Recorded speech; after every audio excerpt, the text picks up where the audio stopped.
can't think of it. I can't, whatever. Can't think of the name. I meant to take my ginkgo before I start talking. I can remember stuff better when I get my ginkgo going. My ginkgo biloba. Where is it at? It's over here somewhere. It's over here. Gotta get where my ginkgo at. Here, all right, here's. I should have taken. Ooh, there you go. I should have taken the ginkgo before I did the show and whatnot, because I had to do my ginkgo so I can think straight. So, if you suggest call me at 517-4369. Send me an email and let me know what is the best editing software to use. Then I will use it. Okay, I will use the editing software. Man. But I use the Corel because it was easy. So I'm gonna do this trial size. I may go back to my old one. I don't know. Enough of that. Let me come over here and find some. Before I show y'all some videos and whatnot. Like I said, I may have to show you some old video because I don't have no new stuff. I haven't shot the new stuff because the show is based on who I can get, availability, and use. I mean, some people I want to just go on their front porch since it's warm now. Go on their front porch, set the camera, let them talk, and boom, boom, boom. And a lot of folks I done made mad, so they don't want to come on the show because I've upset them. I know we're so sensitive. Our feelings get hurt so easily. So I didn't have them on the show 3 or 4 months ago. Now they mad at me and they hurt. I don't give a flying whatever. I don't care about people's feelings per se. You know what I'm saying? I get to do a show and run my mouth. Somebody's gonna watch it. All the time I was talking, there were many people who just kept channel surfing. Some people watched a few seconds, said, "Please cut that BS off," and some of you enjoy it, which I really appreciate. It's art. That's what it's about. Before I talk about linchpin, there it is. See, on the camera looks backwards. I'm looking at it. Why is it looking backwards? Linchpin. Also, this is a book on. Oh, there it is. That's better. That right? No. See, on the camera it looks backwards. I forget because they flipped it. So I'm looking at it, looks back. It looks okay when I look at it like this. It's okay. And then when I'm looking at the monitor here on the camera, it's backwards. But neither here nor there. Freaking out here. Strips. This is Marcus Buckingham. He has you may have seen him on PBS years ago. And he has go put your strengths to work. So his whole premise is a lot of ideation, as he called it, a lot of ideation. And so his ideation, his premise and whatnot, is about discovering your strengths and using your strengths to be successful, which is cool. I mean, when I was a kid back in the 1970s, when I was a teenager at Finger, with the writer, but elementary, but Finger. They gave you aptitude tests. This is back in the 70s and the late 70s. And so what happened was they always told me communications. I took about 2 tests, maybe 3. Communications.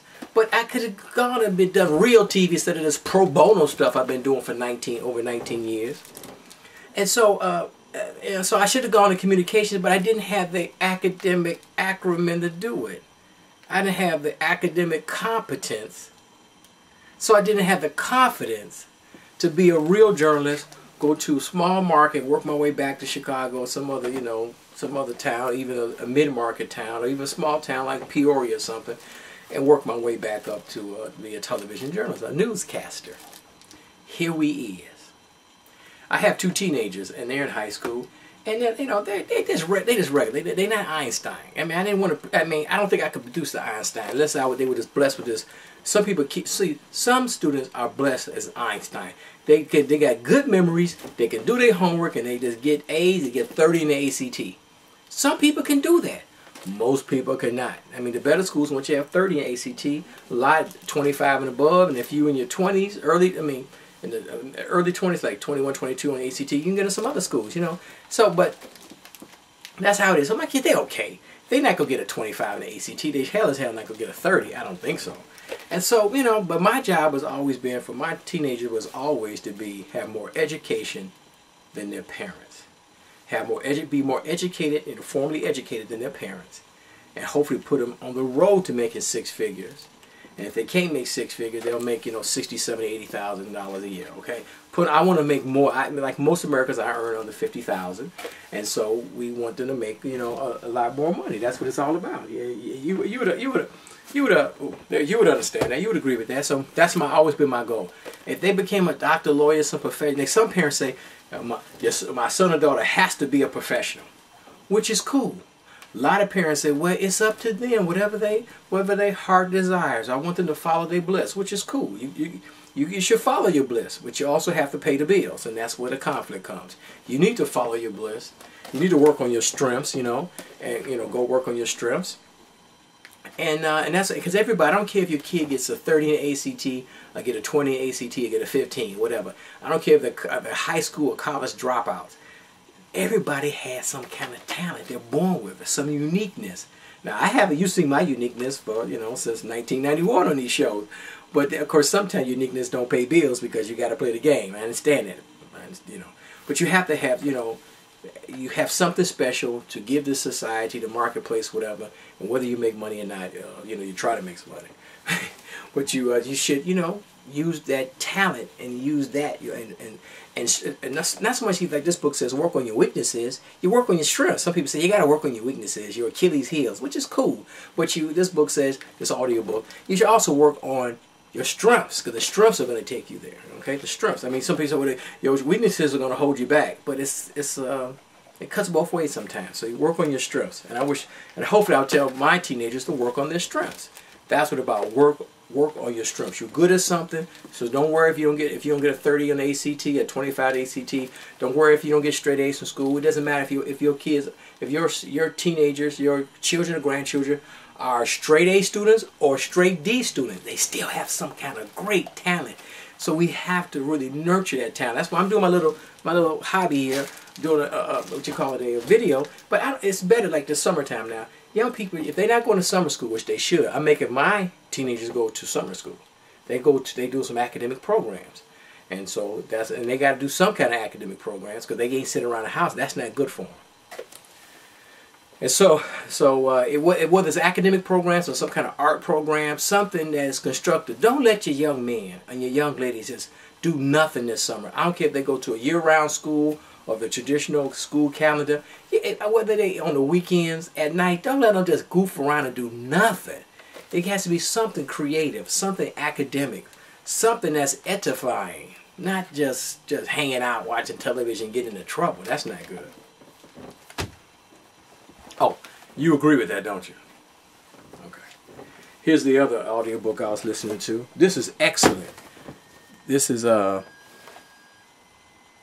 on, I hear some noise here. So it's a I don't know what the hell this is making this damn noise.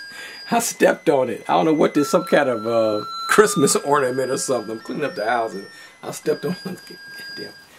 Oh, are you done yet? All right. Enough of the Christmas ornament. I stepped on it and it made it start making noise. Okay. A little music there. Okay. You see, I get easy distracted. I have ADD. Whatever. Attention deficit disorder or something. Okay. What was I? Lynchpin. Lynchpin is a book from Seth Godin. Seth Godin. I got this from the library, you see. Seth Godin. I've sent him a few emails and I've received a few emails from him. If it wasn't him, it was a secretary or some of his personal assistants. But I got some cool emails from him because I was sent an email about Seth Godin. This is Lynchpin. It's a book. This is the audio book version. Got from the public library. Excellent.